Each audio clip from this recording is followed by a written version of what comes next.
സംസ്ഥാനത്ത് സ്വർണ്ണവില റെക്കോർഡ് ഭേദിച്ച് മുന്നേറുന്നു. സ്വർണ്ണവില ആദ്യമായി 63,000 കടന്നു. 760 രൂപ വർദ്ധിച്ചതോടെയാണ് ഒരു പവൻ സ്വർണ്ണത്തിന് വില 63,000 കടന്നത്. 63,240 രൂപയാണ് ഒരു പവന്റെ വില. ഇന്ന് സ്വർണം ഗ്രാമിന് 95 രൂപയാണ് വർദ്ധിച്ചത്. 7,905 രൂപയാണ് ഒരു ഗ്രാം സ്വർണത്തിന്റെ വില. കഴിഞ്ഞ മാസം 22-നാണ് പവൻ വില ആദ്യമായി 60,000 കടന്നത്. കഴിഞ്ഞ മാസത്തിന്റെ തുടക്കം മുതൽ സ്വർണ്ണവിലയിൽ കുതിപ്പ് തുടരുകയാണ്. ഒരു മാസത്തിനിടെ ഏകദേശം 6,000 രൂപയിലധികമാണ് വർദ്ധിച്ചത്. ഇന്ന് 760 രൂപ വർദ്ധിച്ചതോടെ ഒരു പവൻ സ്വർണത്തിന്റെ വില 63,240 രൂപയായി. ഇന്നലെ പവന് 840 രൂപയാണ് വർദ്ധിച്ചത്. ലോകത്തെ ഏറ്റവും വലിയ സ്വർണ്ണ ഉപഭോക്താക്കളാണ് ഇന്ത്യ. ഓരോ വർഷവും ടൺ കണക്കിന് സ്വർണം രാജ്യത്ത് ഇറക്കുമതി ചെയ്യപ്പെടുന്നു. അതുകൊണ്ട് ആഗോള വിപണിയിൽ സംഭവിക്കുന്ന ചെറിയ ചലനങ്ങൾ പോലും അടിസ്ഥാനപരമായി ഇന്ത്യയിലെ സ്വർണ്ണവിലയിൽ പ്രതിഫലിക്കും.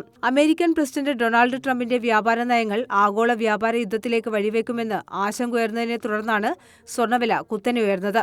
വിലയിലുണ്ടായ കുതിച്ചുചാട്ടത്തോടെ ഒരു പവൻ സ്വർണ്ണാഭരണം വാങ്ങണമെങ്കിൽ പണിക്കൂലിയും GSTയും അടക്കം 70,000 രൂപയോളം നൽകേണ്ടിവരും.